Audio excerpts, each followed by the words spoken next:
is a scab.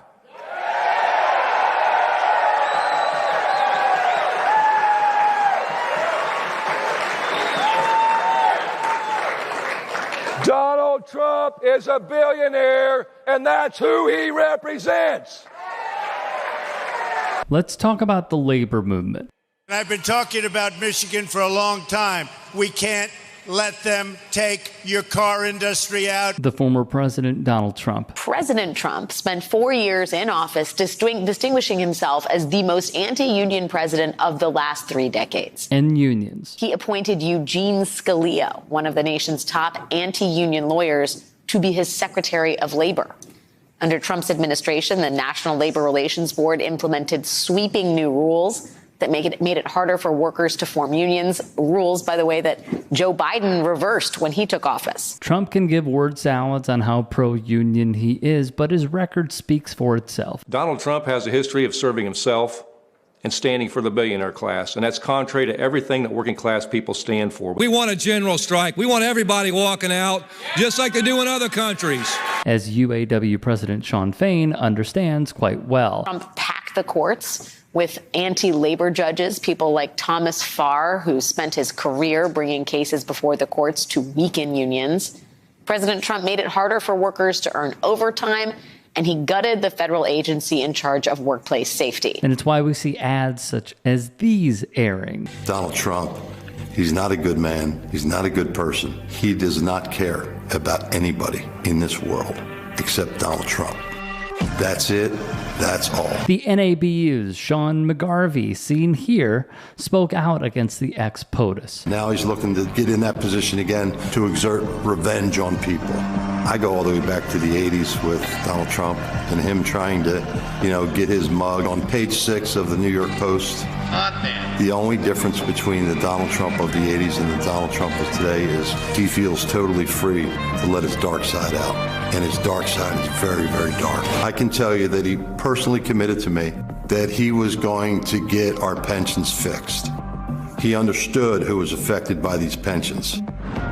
He assured me, I'm the President of the United States, I'll just call Mitch, I'll tell him to put it in the bill. Is everybody going to love me? Everybody loves me, right? Is everybody going to love me? Yes, Mr. President, you fix the pension, everybody's going to love you. Well, that was wasted breath. There was lots of other things put in that bill. There was tax cuts put in that bill for rich people. When the leaders are telling everyone how much of a con artist Donald Trump is, believe them. There's another person who despises unions and aligns with Donald Trump. Well, all the things that I believed in for all these years, 50 years of coaching, no longer exist in college athletics. Former Alabama and LSU head football coach Nick Saban. Saban joined Texas Senator Ted Cruz, a man who objected to the results of the 2020 election, to not only brown-nose Saban, but join forces in a show for the cameras to inform the masses of their stance on NIL. They hated it. In short, they hated it because the pendulum would swing from the most powerful to the people that they call amateurs, which of course they are not.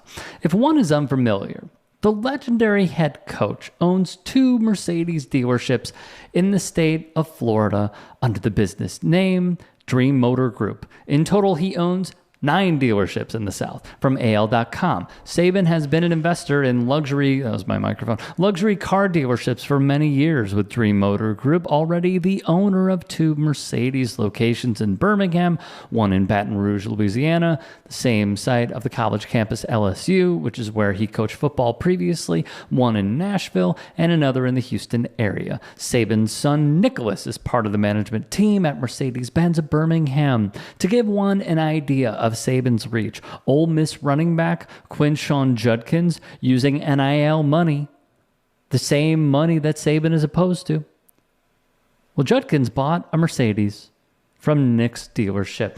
How about that? So, nonetheless, why do we bring up unions, you might be asking? For 3 decades, Mercedes has pulled in billions in profit off the millions of cars we've built. Mercedes executive pay goes up, while Alabama auto workers fall further behind. The brand may be foreign, but the labor is American. American non-union auto workers are getting a raw deal. That's why over 1,500 of us at Mercedes in Alabama have signed union cards. And are joining the United Auto Workers. Because there was a showdown in Alabama of corporate greed against workers organizing to join a union. And it was a bitter battle.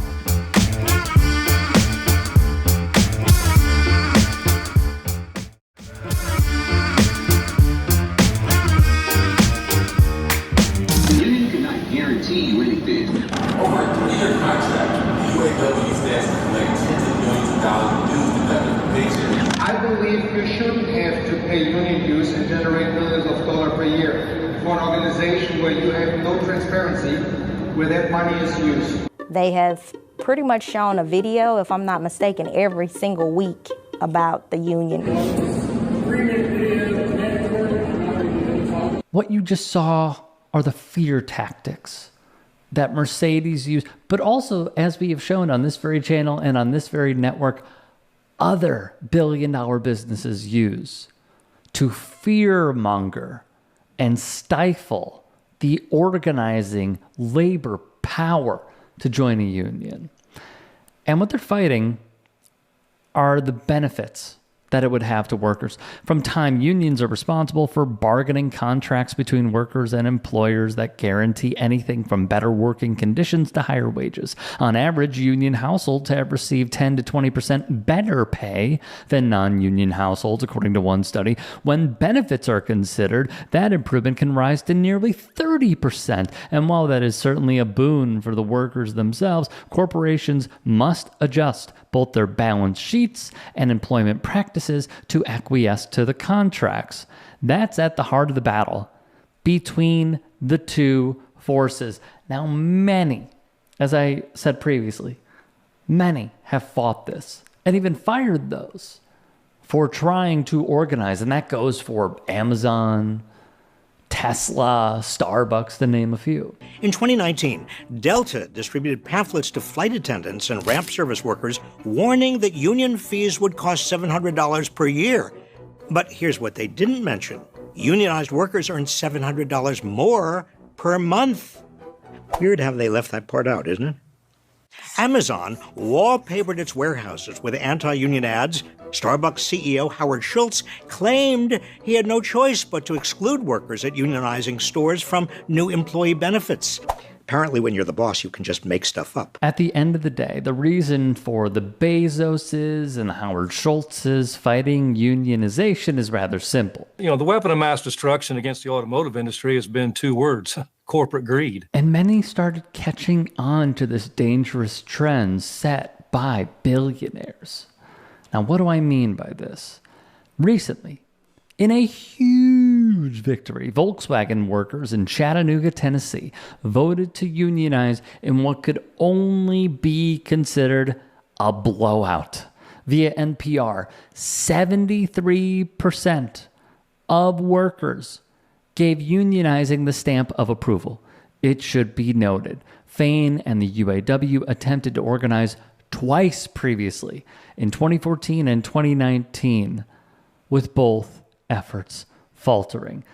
Now, with unionization, it comes with a few less jets that a board member of Mercedes can afford, or less yachts that they can set sail on. And knowing that the tide is shifting, Mercedes decided to call in their ace. Hi, I'm Nick Saban. Welcome to the all-new Mercedes-Benz of Birmingham Irondale campus. That being Nick Saban, in an exclusive report from Axios, here is what we learned. Saban was sent down to the plant in Birmingham to talk to workers at its auto manufacturing campus. Nathan Bomey would write, Saban owns multiple Mercedes dealerships, and as reportedly said, he does not endorse the UAW's campaign. Kay Finkley, a quality inspector at the site and a member of the UAW's voluntary organizing committee in Tuscaloosa, would say they don't stop the line for hardly anything, but they shut the line down and they had a meeting with Nick Saban to talk to us about teamwork and the tactics and methods he used as a football coach. Because you see, it's a tactic that corporatists put forth. Hey, come on now, y'all.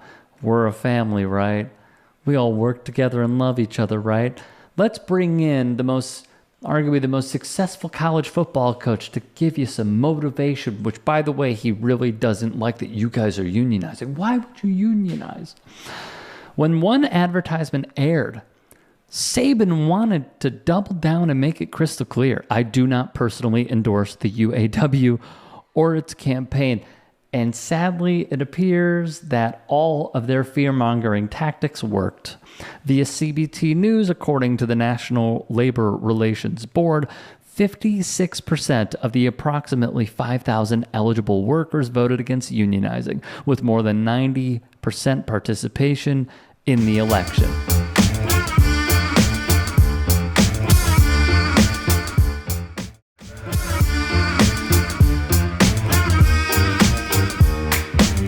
You're going to go and start a new migrant fight league. Migrants, only migrants. And then at the end of the year, the champion migrant is going to fight your champion. And I hate to tell you, Dana, I think the migrant might win. There's no two ways about it. Donald Trump is trying to be Calvin Candle in Django Unchained when he has two black men fight to the death. Democrats say, please don't call them animals. They're humans. I said, no, they're not humans. They're not humans. They're animals. This dehumanizing language from Trump is par for the course. They're poisoning the blood of our country. That's what they've done. At one point, he would say of undocumented immigrants, and I quote, "We don't want them coming into our country with contagious diseases," and they have it. All of a sudden, you see these contagious diseases spreading, and everyone is saying, I wonder where they came from. I could tell you where they came from. And that's just a snippet of this man's racism. I said, Dana, I have an idea. Why don't you set up a migrant league of fighters and have your regular league of fighters? And then you have the champion of your league. These are the greatest fighters in the world. Fight the champion of the migrants. I think the migrant guy might win. That's how tough they are. He didn't like that idea too much, but actually, it's not the worst idea I've ever had. Just to add it to the list. With Donald Trump speaking to reporters about an admittedly serious topic, Hurricane Dorian, holding up a poster of the Dorian forecast. So far, so good. Then people noticed, because it is a public press event, something weird that you see on the map. It appeared someone drew on an extra part, very clumsily there, to make it appear as if Alabama might also be in the storm's path.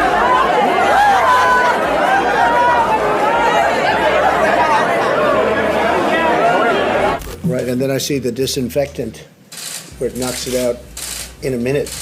1 minute. I mean, think about Trump's infamous Russia, if you're listening moment during the summer of 2016, when he just called on a foreign adversary to illegally hack Hillary Clinton's emails. But I think we want to work with you to really recognize the changing climate and what it means to our forests and actually work together with that science. That science is going to be key, because if we ignore that science and sort of put our head in the sand and think it's all about vegetation management, we're not going to succeed together protecting Californians. Okay.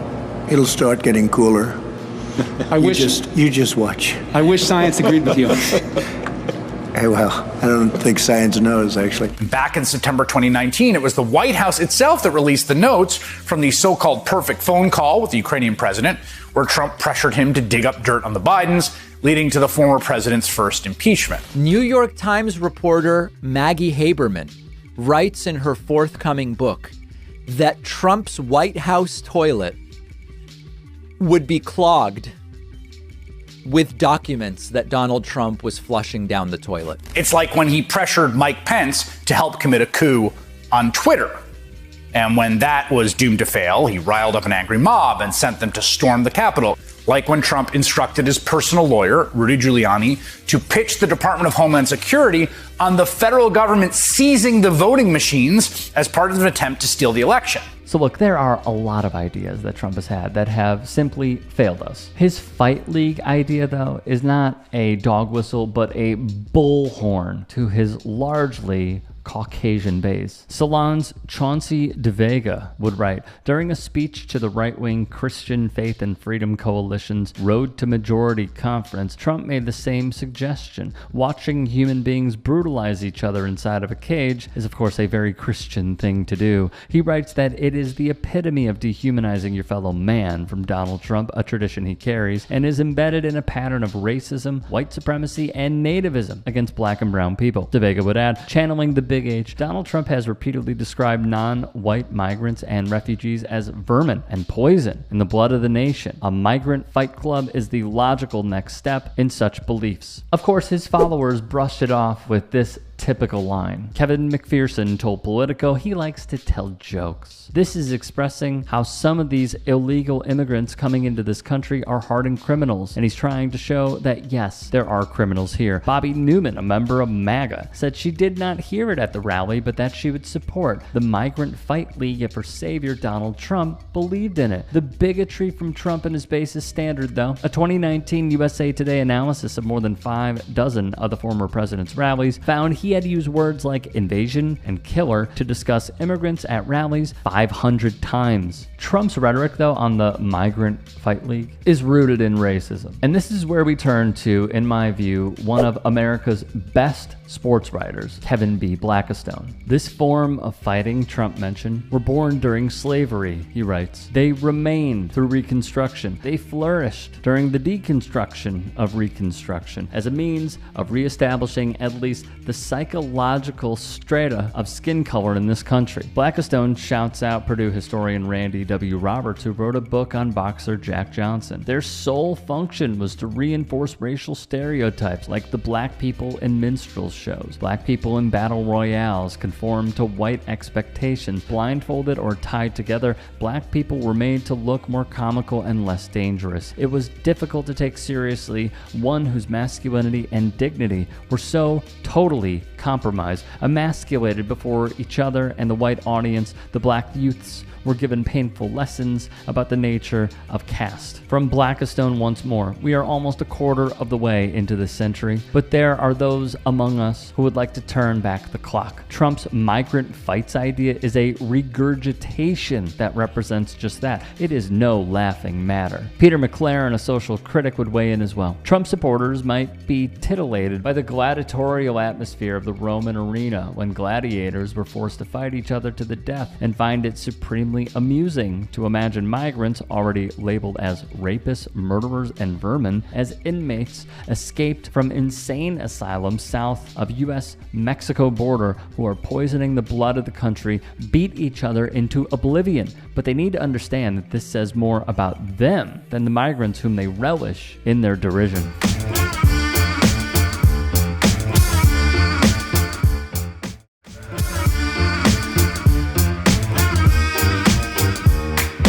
I'm a never Trump guy. I never liked him. He's the best president of my lifetime, and he revealed the corruption in this country like nobody else. I can't stomach Trump. I think that he's noxious and is leading the white working class to a very dark place. I think that he was a good president. I think he made a lot of good decisions for people. I take it you're not a Trump supporter from what I've read. Am I right? Is that a fair assessment? Yeah, I didn't vote for Trump. All around, he was a great president. I'm 37 years old. Certainly the best president of my lifetime. I do think that basic human honesty, even though it may not always pay off in the short term, it tends to pay off in the long term, or at least if you're not honest, it tends to pay off negatively in the long term. I'm sick of the big tech companies censoring conservatives, shutting us up, and let's be honest, ladies and gentlemen, stealing the 2020 election. Ohio Senator J.D. Vance is by far one of the slimiest politicians currently in office. He's a serial flip-flopper who reads the room and changes his politics accordingly. Do I think there were problems in 2020? Yes, I do. Do I think it was a problem that big technology companies working with the intelligence services censored the presidential campaign of Donald Trump? Yes. And I find it weird, George, that people like you obsess with what I call what happened in 2020. You're so incurious about what actually happened in 2020, which is why so many people mistrust our elections in this country. Vance is taking a page directly out of Trump's playbook here, attacking the media and deflecting from directly answering the question until his arm is twisted enough. Would you have certified the election results had you been vice president?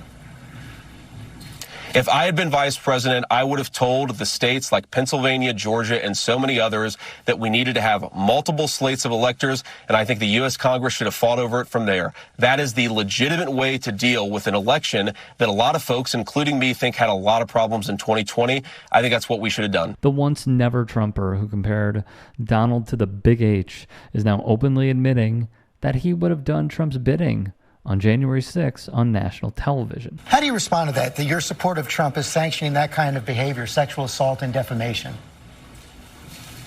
Well, I think it's actually very unfair to the victims of sexual assault to say that somehow their lives are being worse by electing Donald Trump for president when what he's trying to do, I think, is restore prosperity. So I think it's insulting to victims of sexual assault. Supporting Donald Trump sends a message to every abuser,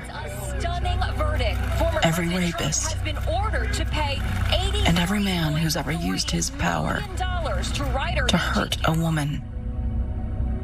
Because if he can do it, why shouldn't they? To say that somehow their lives are being worse by electing Donald Trump for president when what he's trying to do, I think, is restore prosperity. So I think it's insulting to victims of sexual assault.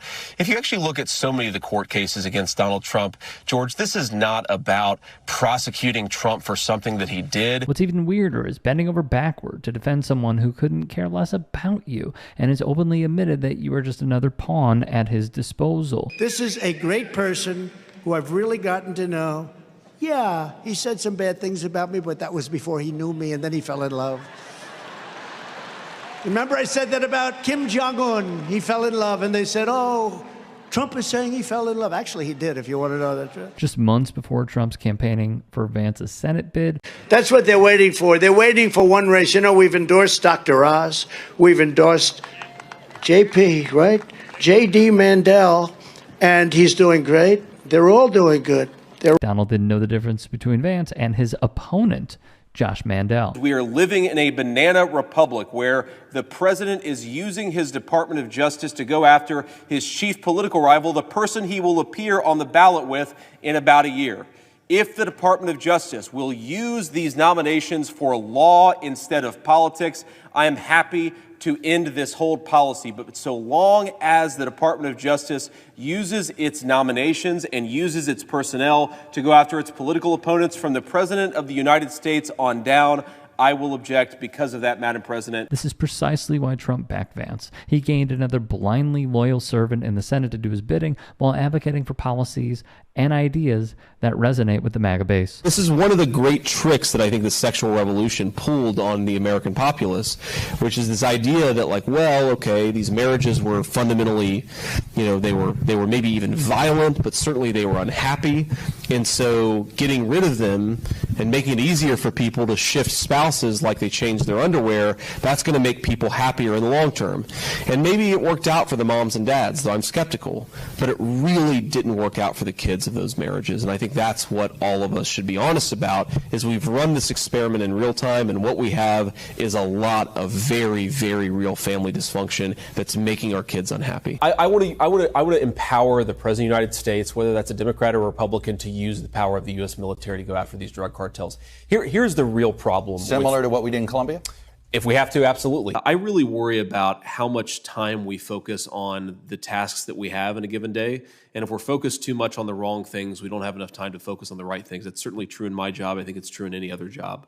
My worry is that especially at the Federal Reserve, which is doing important supervisory work, to the extent that we're focused on diversity, that may distract from our ability to focus on far, far more important things that are at the root of the Federal Reserve's mandate. So I hope whatever your views and whatever your disagreements and agreements with me on that topic, when you're confirmed, as you likely will be, you take the focus on the core function.